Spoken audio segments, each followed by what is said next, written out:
오늘 우리에게 주신 말씀에 근거하여 예수님을 따르기 위하여라는 제목으로 하나님의 은혜를 함께 나누고자 합니다. 영화 대부 3편에는 이런 장면이 나옵니다. 주인공 마이클 콜레오네가 마피아 사업을 합법적으로 만들기 위해 로마 교황청 재산을 관리하는 단체에 투자하여 사업을 공동으로 추진합니다. 그러나 부패한 세력들은 마피아를 뺨칠 정도로 농간을 부려 경영에서 그를 배제하고 그의 투자금을 갈취하려고 합니다. 그러자 그는 로마 교황청에서 존경받는 추기경을 만나 그들의 추악한 음모를 폭로하고 도움을 요청합니다. 추기경은 콜레오네에게 가톨릭 신앙을 가지고 있냐고 묻자 콜레오네는 태어날 때부터 신자였다고 말합니다. 추기경은 장식용 분수대 물속에 잠겨있는 조약돌을 꺼내 둘로 쪼개 돌멩이 속을 보여줍니다. 돌멩이는 물속에 오래 잠겨 있었지만 물기가 전혀 속으로 스며들지 않았습니다. 추기경은 얼마나 오랫동안 믿었느냐가 중요한 것이 아니라 마음의 평안을 얻기 위해서는 콜레오네에게 먼저 죄를 고백할 것을 권합니다. 고해 성사를 한 지가 너무 오래되었다고 처음엔 주저하다가 마이클 콜레오네는 그동안 자신이 저지른 죄, 직접 사람을 죽인 것과 살인하도록 지시한 것, 심지어는 자기 친형을 죽이라고 명령한 것을 고백하며 걷잡을 수 없이 눈물을 흘립니다. 비정할 정도로 냉혹했던 마피아 보스가 추기경에게 고해 성사하며 무너지는 모습을 보여줍니다. 그 장면은 승우가 저 올라가서 좀 조용히 좀 하라.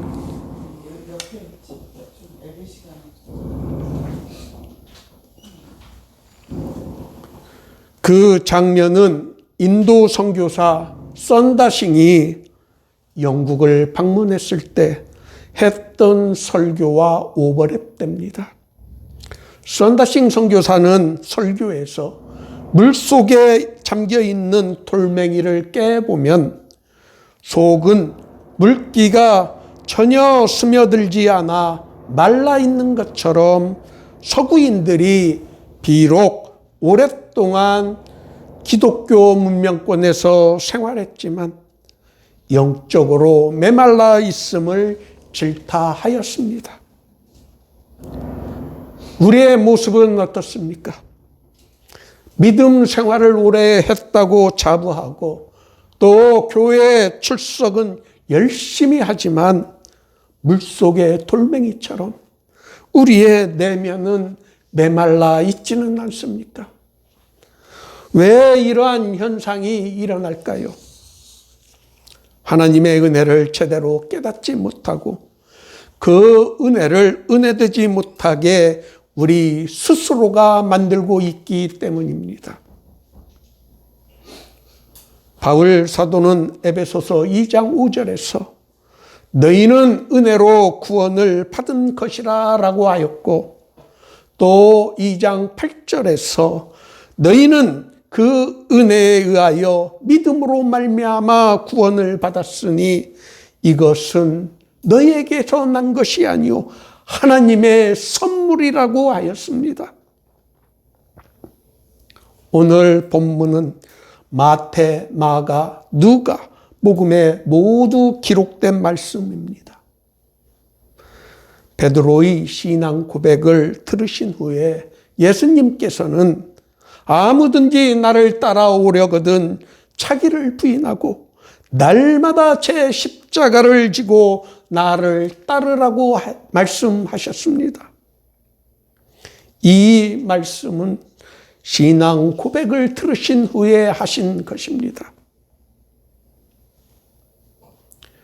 우리는 언젠가부터 교회 생활에서 매너리즘에 빠져 우리의 삶의 모습에서 예수를 발견할 수 없는 형식적인 종교인으로 변하고 말았습니다. 자신을 부인하지 않고 우리가 날마다 져야 하는 십자가도 더 이상 지지 않고 입술로만 예수를 믿고 따른다고 말하고 있습니다. 서슬퍼런 나치 치하에서 모두가 겁에 질려 숨죽이고 있을 때 나를 따르라 라는 외침과 함께 그리스도인의 삶의 모습을 보여준 분이 본회퍼 목사님이셨습니다. 침묵하는 것은 나치의 만행에 동조하는 것이라고 하며 교회와 성도들이 값싼 은혜에 취해 있다고 외쳤습니다. 본회퍼 목사님은 값싼 은혜란 아무런 대가나 희생을 전혀 요구하지 않는 은혜라고 하였습니다. 값싼 은혜는 교회의 철천지 원수라고 꾸짖었습니다. 비록 값싼 은혜란 표현은 쓰지 않았지만 덴마크의 게르케고로 역시 죽음에 이르는 병에서 영적으로 죽어 있는 성도들의 믿음을 비판하였습니다.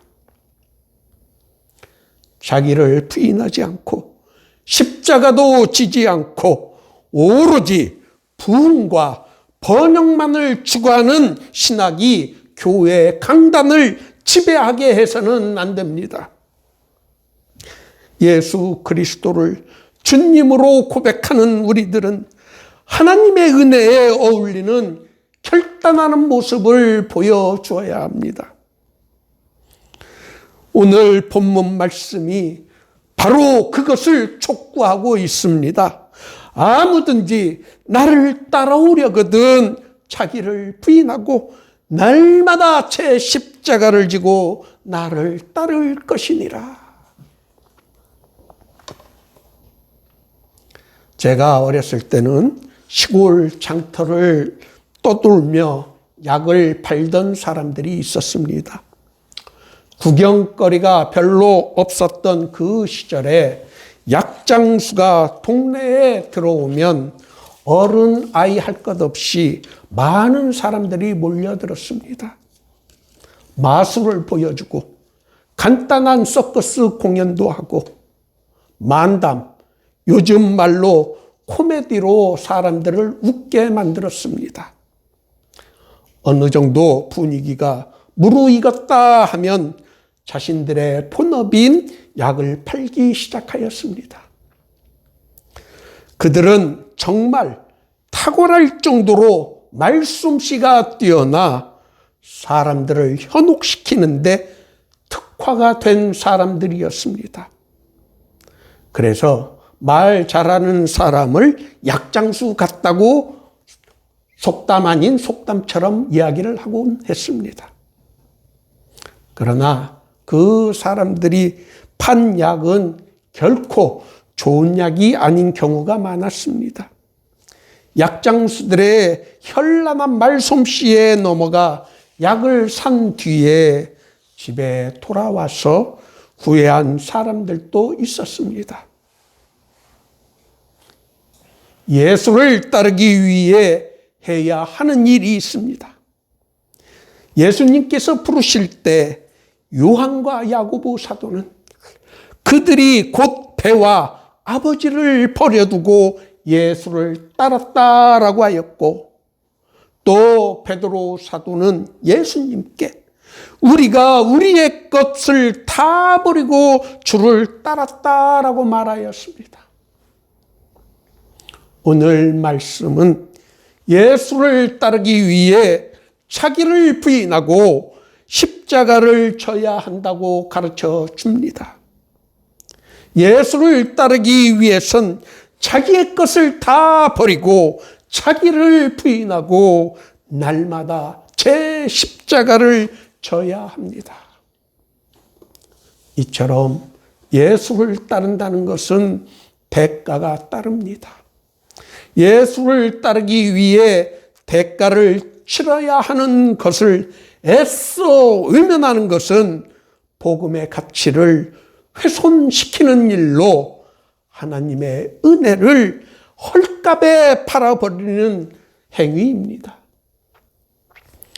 복음에 대한 올바른 설명 없이 세속적 번역만을 선포하는 것은 마치 장날의 장터에서 싸구려 약을 팔던 약장수와 다를 바가 없습니다. 복음의 가치를 값싼 은혜로 포장하여 속여 파는 행위인 것입니다. 우리 신앙생활의 목표는 무엇일까요? 예수를 닮아가는 것입니다. 예수를 닮아간다는 것이 구체적으로 무엇일까요? 십자가를 지시기 전날 밤 예수님의 기도에 잘 나타나 있습니다.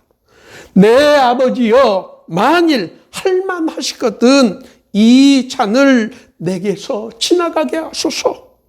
그러나 나의 원대로 마시옵고 아버지의 원대로 하옵소서. 우리가 본받아야 하는 예수님의 모습은 죽기까지 하나님 아버지 뜻에 복종하신 것입니다. 예수의 윤리적 가르침은 바로 이 모습에서 구체화된 것입니다. 예수님께서 우리에게 가르쳐 주시는 윤리는 하나님 은혜에 대한 감사의 윤리입니다. 예수님은 자신의 청중들에게 은혜의 값을 치르도록 독려하셨습니다. 예수님은 절대 값싼 은혜를 우리들에게 가르쳐 주시지 않았습니다. 하나님의 부르심에는 요구되는 것이 있습니다. 절대적인 복종과 충성입니다. 그리스도인으로서 변화된 삶이 없이도 천국에 들어갈 수 있는 것처럼 떠벌리는 것은 값싼 은혜만을 가르치는 것으로 교회를 무너뜨리는 악한 행위입니다. 우리 자신을 부인하고 날마다 우리의 십자가를 지고 예수님을 따를 것을 오늘 예수님께서는 우리들에게 요구하고 계십니다.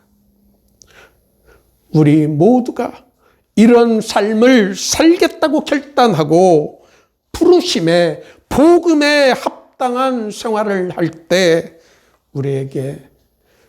우리에게는 세상이 주지 못하는 마음의 평안이 찾아오게 됩니다. 우리의 죄의 짐을 십자가에서 이미 내려놓았기 때문입니다. 또 우리에게 때를 따라 돕는 은혜를 넘치도록 주십니다. 여러분, 이것을 꼭 깨닫고 오늘 모두의 교회 예배에 참석하신 여러분 모두가 자신을 부인하고 날마다 우리의 십자가를 지고 예수님을 따를 수 있기를 예수님의 이름으로 축원합니다.